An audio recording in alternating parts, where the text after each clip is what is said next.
Hello, I'm Scott Bogey here with the BFL featherweight champion Radley Da Silva ahead of his, I think it's your third title defense against Drew Brokenshire. How are you doing today? Good, man. Good. Thanks for having me on.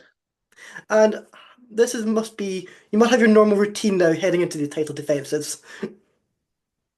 Yeah, for sure. It's like a routine, ritual, whatever you want to call it, before, after.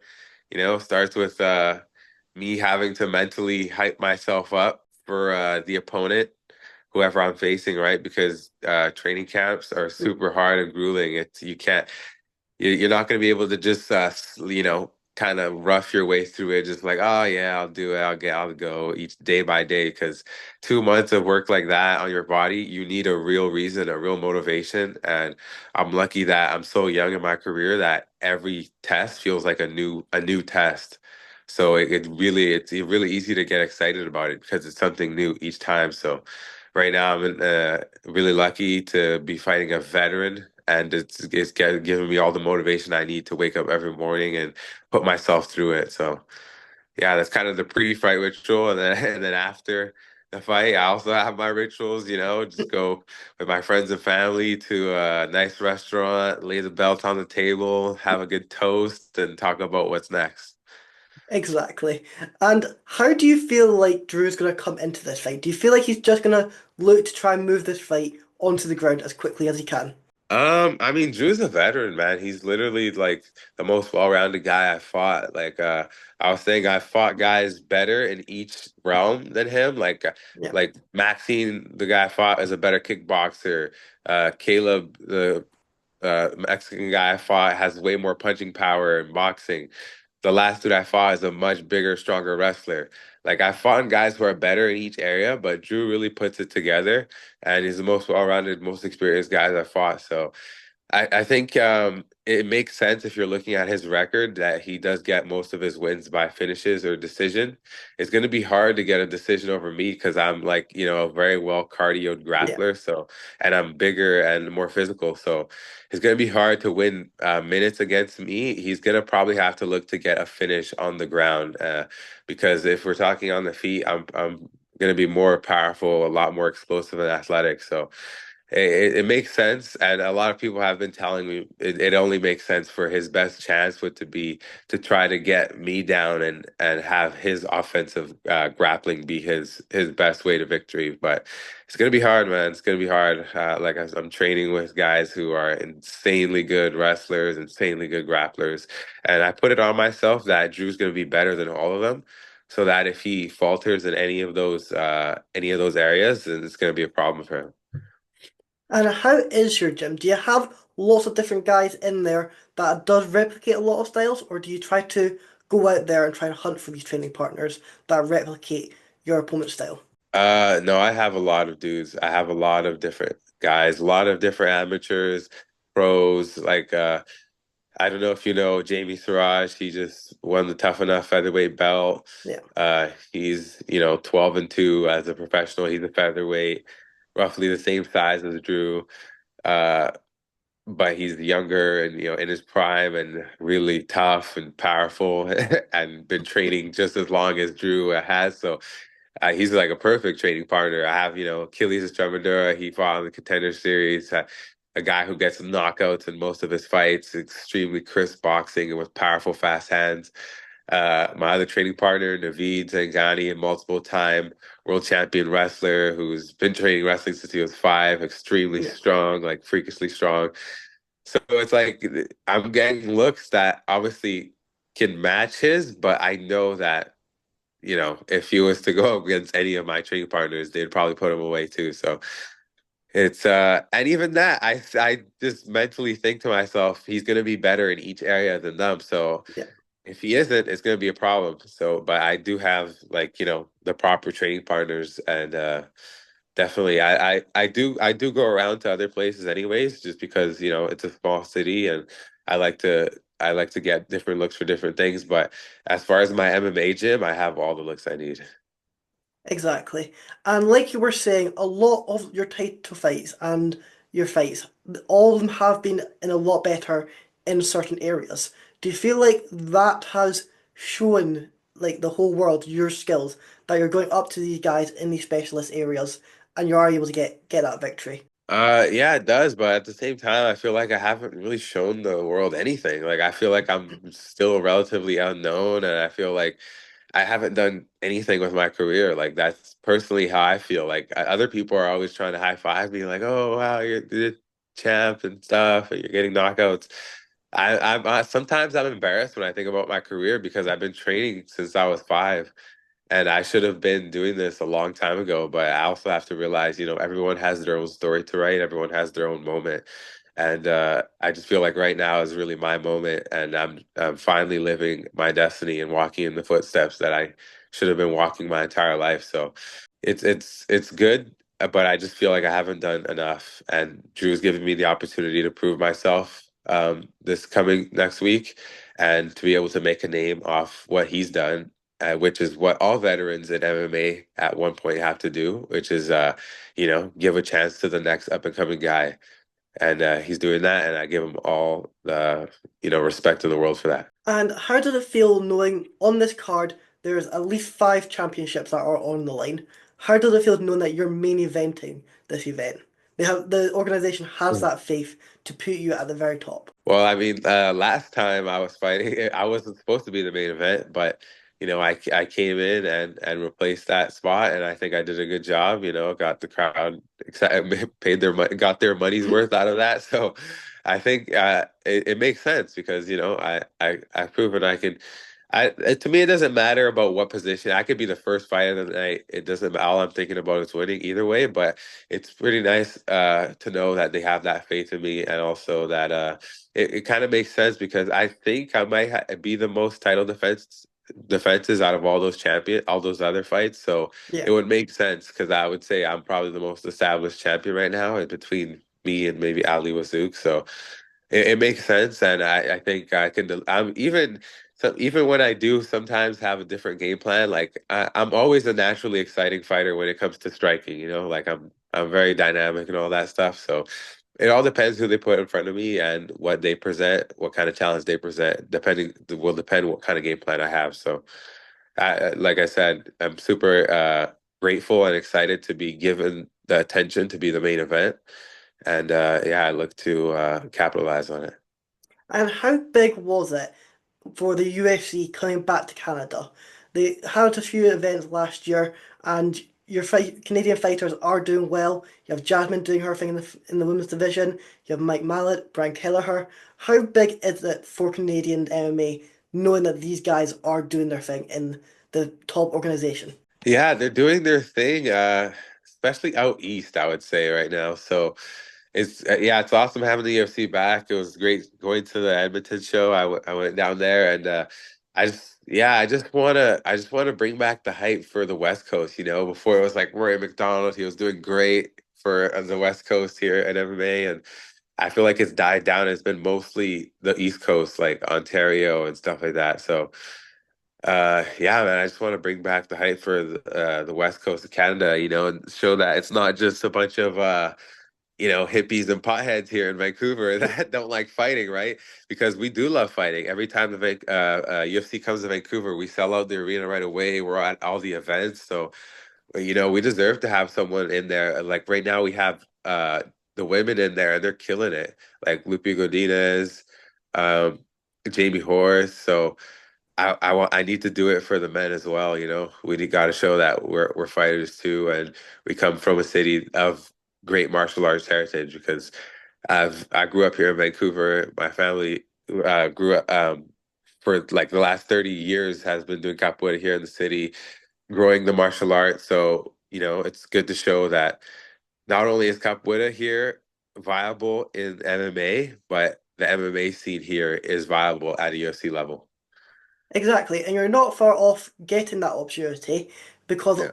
with the victory against Drew, that would be your third title defense. But not only that, 7 fights in a row, moving up to 7-1. Do you feel like you are now getting that the UFC looking at you for a contender series or even a possible short notice call up? Yeah, for sure. I was able to actually chat quickly with Sean Shelby after the event at the in Edmonton there, and they definitely know, man. They've seen my stuff, they see my work. They, asked me to get another fight in, or one or two fights in at least, and that's exactly what I'm doing now. And I'm not super rushed, but I know by the end of this year I will be on Contender Series, God willing, and I'm grateful to be for them to even let me have one or two more fights outside because experience is everything. As you see, I'm getting putting on a better performance each time I'm in there because I'm getting more comfortable. So to be able to get those extra fights is I'm grateful for it. And they definitely know that I'm doing my thing though. So, and like you said, yeah, it's been three, it'll be my third title defense for BFL. It'll be my fifth professional featherweight championship in the regionals. Like, not many people fight that many times for a professional belt outside before they get in the UFC. So, beating Drew, the last two featherweight champions Battlefield had, both of them beat Drew, and then they went to the UFC after. So that's definitely my route, and I want to do it in an impressive way, and I want to do it the best. I want to do it better than the last two champions, and really really cement myself as a guy who can fight at the international level because Drew's fought guys in the UFC.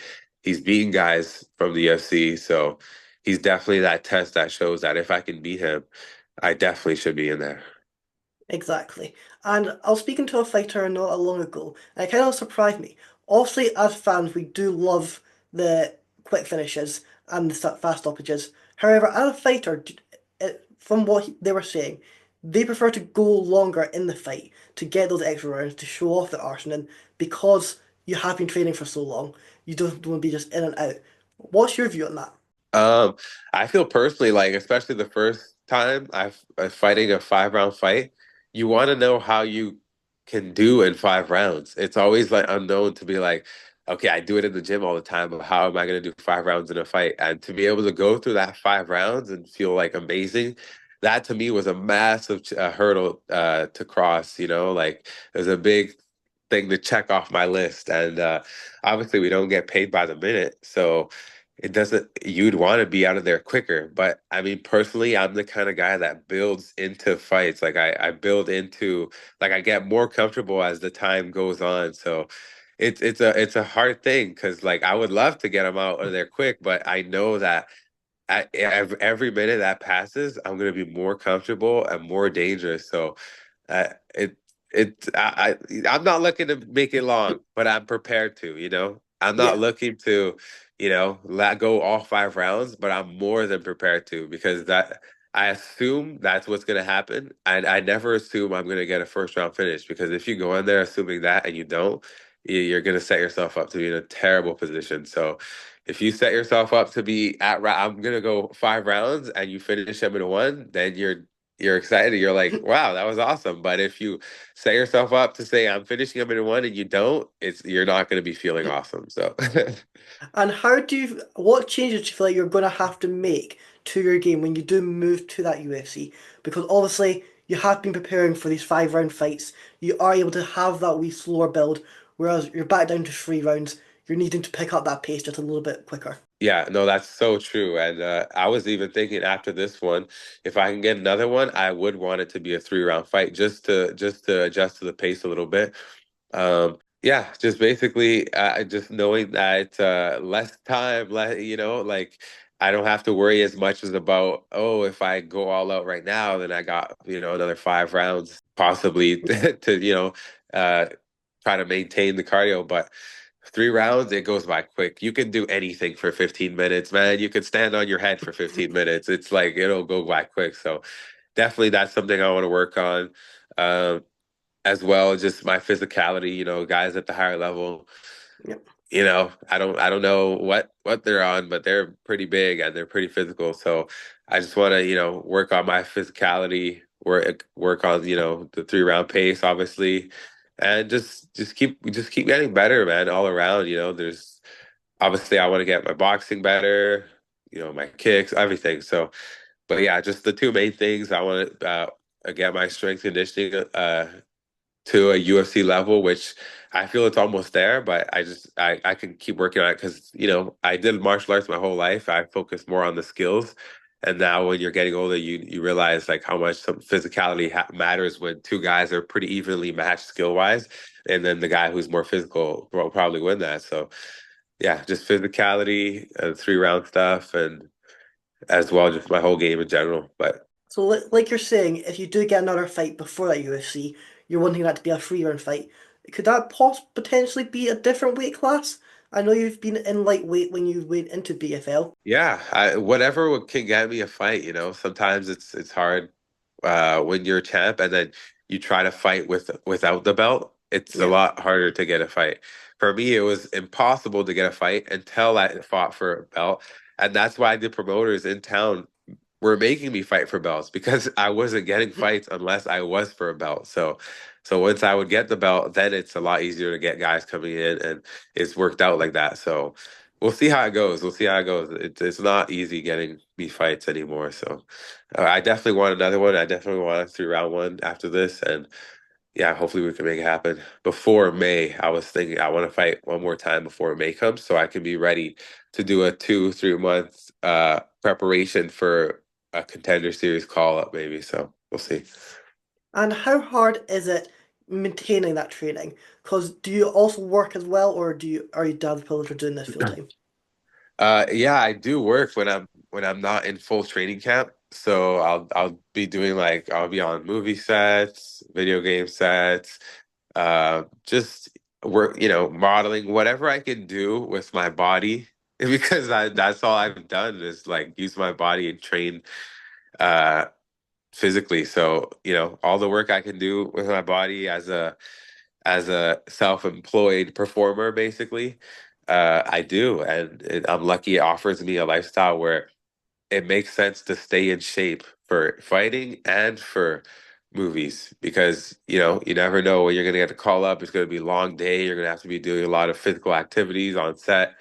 Uh, so it makes sense. It matches my lifestyle with fighting, and it gives me the freedom to work and then have certain time off in between jobs to train and maintain the shape. So I'm super lucky that I was able to get myself in the union and give myself this opportunity to be able to work on set and train at the same time. And in your last fight against Drake Randall, it did finish in the second round due to a spinning wheel kick.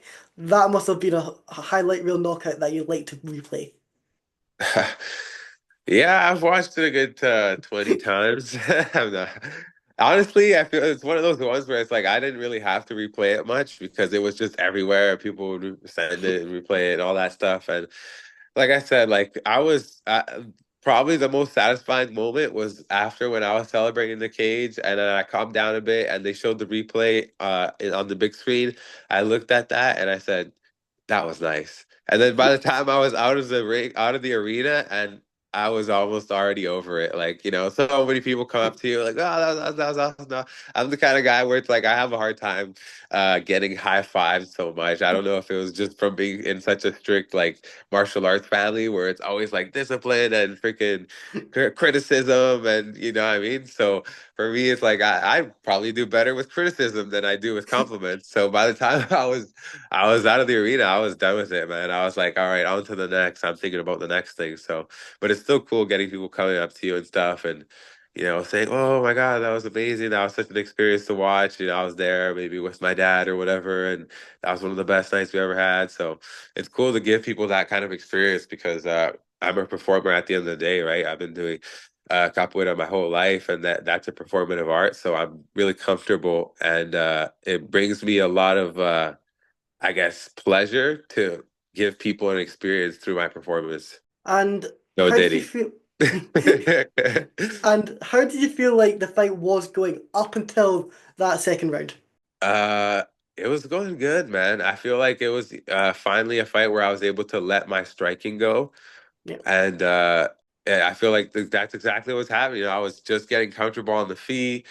I was letting my hands go. Like it was felt great. I was able to feel his clinching and wrestling because everyone needs to fight that American wrestler at some point in their career if you're going to do MMA, right? So yeah. that was a great test, and to be able to feel his wrestling and like knowing knowing that I feel stronger guys in the gym. Like I have really good partners, and it brought a lot of confidence. It let me know that, our gym is really world class and we can, yeah, it compares with guys from not just Canada, but other countries as well. So it was a great fight. I feel like the first round was going very well, and there was some things that I learned from it from the first round as well, and that I'm gonna take into this next fight.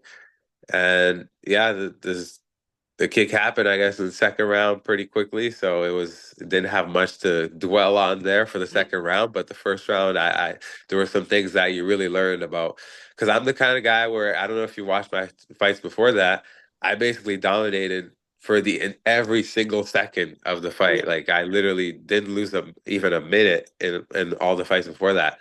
But it kind of gave me some experience of even just getting held up against the fence a little bit to be able to give and get. You don't have to win every single second because you can give a little to let the guy work and it pays off in your benefit later. So just some things I learned from the fight for the first round alone, and I can take it throughout my career. And obviously, well, you're close to the UFC, so I have to ask this question.